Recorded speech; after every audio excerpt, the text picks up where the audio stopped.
आज का हमारा टॉपिक होगा स्टोरी ऑफ कोल के बारे में, यानी कि कोयले के पीछे का कहानी क्या है ना।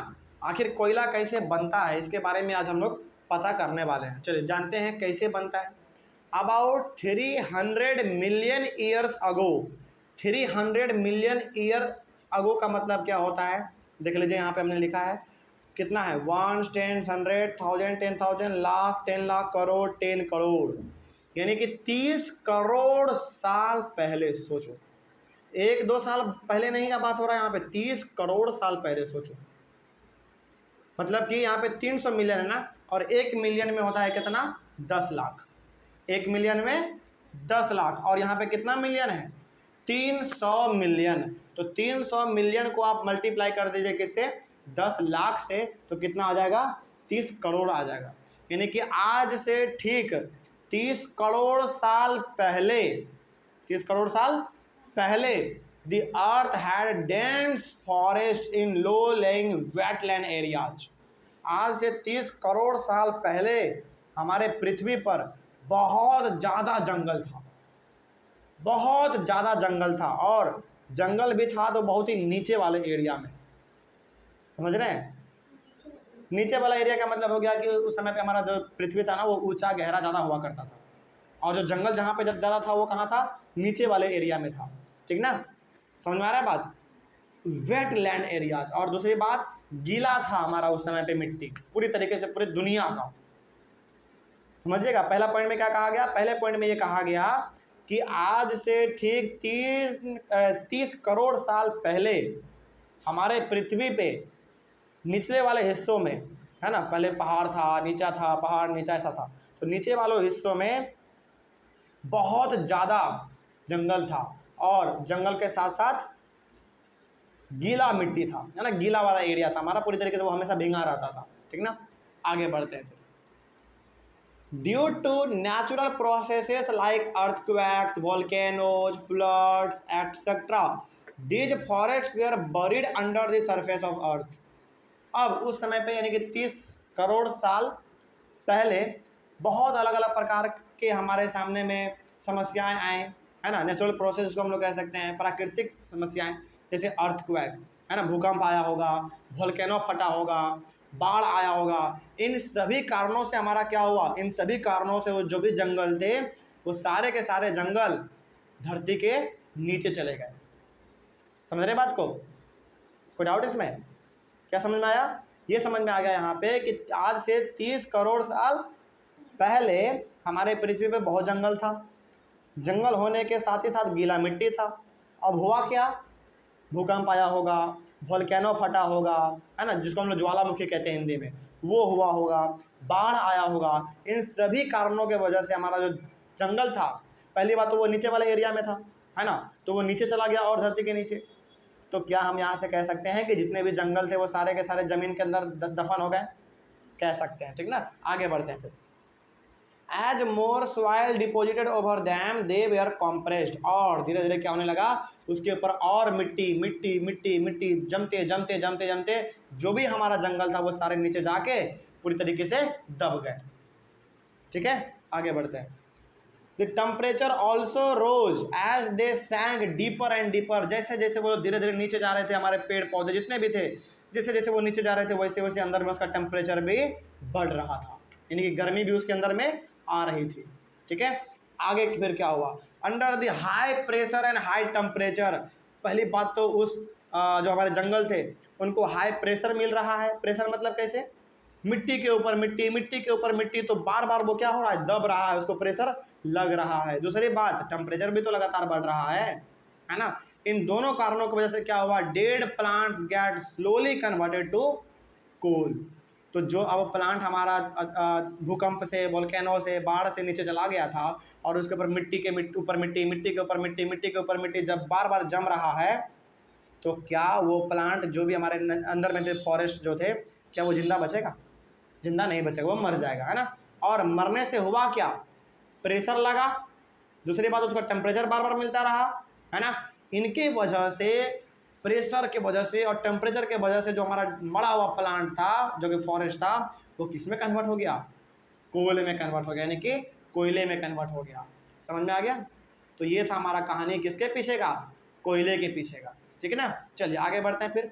उसके बाद आपके एनसीईआरटी बुक को यदि आप पढ़ेंगे, यदि आपके पास कोई दूसरा भी बुक है तो उसको भी यदि आप पढ़ेंगे ना तो आपको एक टर्म मिलेगा जिसका नाम है कार्बोनाइजेशन। क्या नाम है, कार्बोनाइजेशन। ये कार्बोनाइजेशन प्रोसेस क्या है जान लेते हैं इसके बारे में।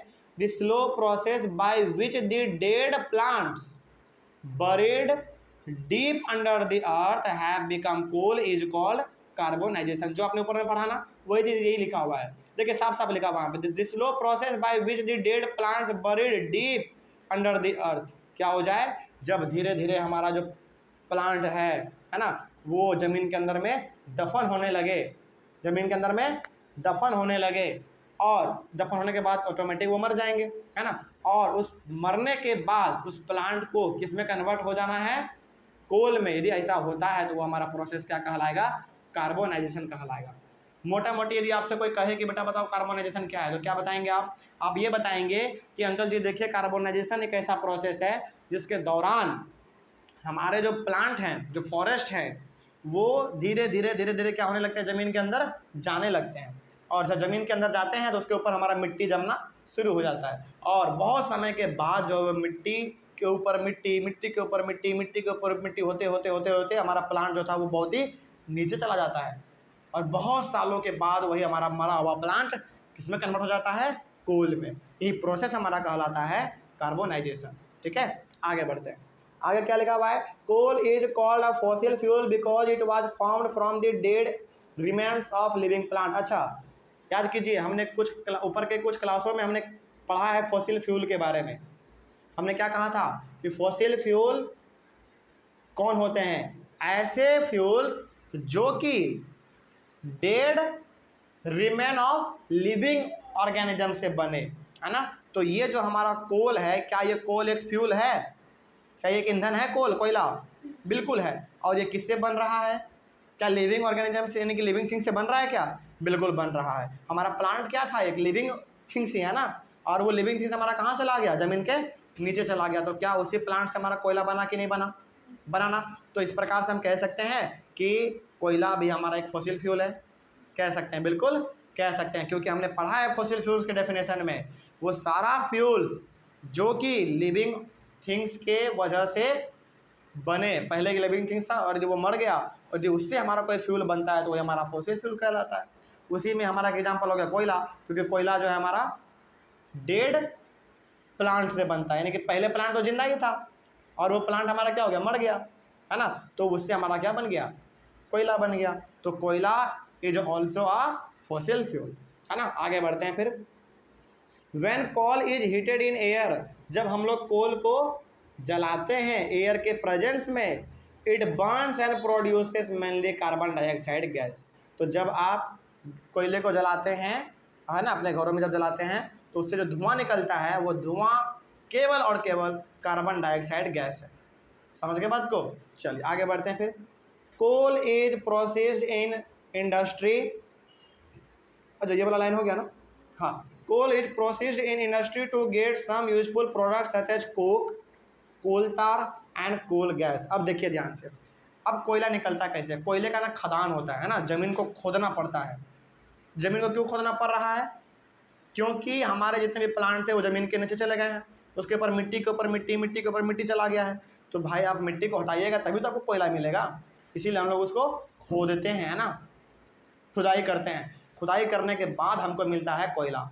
और क्या उस कोयले को डायरेक्ट आप इस्तेमाल कर लीजिएगा, नहीं, उस कोयले को आप डायरेक्ट इस्तेमाल नहीं कर पाइएगा। वो कोयला निकाल के पहले जाता कहाँ पे है, इंडस्ट्री में जाता है, यानी कि फैक्ट्री वैक्ट्री में जाता है। फैक्ट्री में वो कोयला पहले पहुँचाया जाता है, फिर पहुँचाने के बाद क्या होता है, उस कोयले को साफ़ किया जाता है ना। और उसी कोयले से हमारा अलग अलग चीज़ भी बनता है, जैसे कोक बनता है, कोल तार बनता है, कोल गैस बनता है ना। इन सभी चीज़ों के बारे में पढ़ेंगे हम लोग, कोक के बारे में पढ़ेंगे, कोल तार के बारे में पढ़ेंगे, कोल गैस के बारे में पढ़ेंगे, हर चीज़ों के बारे में पढ़ेंगे। लेकिन फिलहाल अभी आपने यहाँ पे ये जान लिया कि कोयले को कोयले के खदान से निकालने के बाद डायरेक्टली तुरंत हम लोग इस्तेमाल नहीं कर सकते हैं, उसको पहले फैक्ट्री में लेके जाया जाता है, फैक्ट्री में उसको साफ़ सुथरा किया जाता है ना, उसको पॉलिश किया जाता है, उसके बाद फिर वो बाज़ार में बिकता है, उसके बाद हम लोग इस्तेमाल करते हैं, ठीक है। तो ये था हमारा कोल का कहानी, समझ में आ गया बात। चलिए उसके बाद हम लोग पढ़ेंगे कि कोयले से ही ना हमारा अलग अलग चीज़ बनाया जाता है, ठीक है। वो अलग अलग चीज़ क्या है, कोक है, कोल तार है और कोल गैस है। इन चीज़ों के बारे में हम लोग पढ़ेंगे अपने अगले वाले क्लास में। यहाँ तक में कोई डाउट? चलिए, थैंक यू वेरी मच।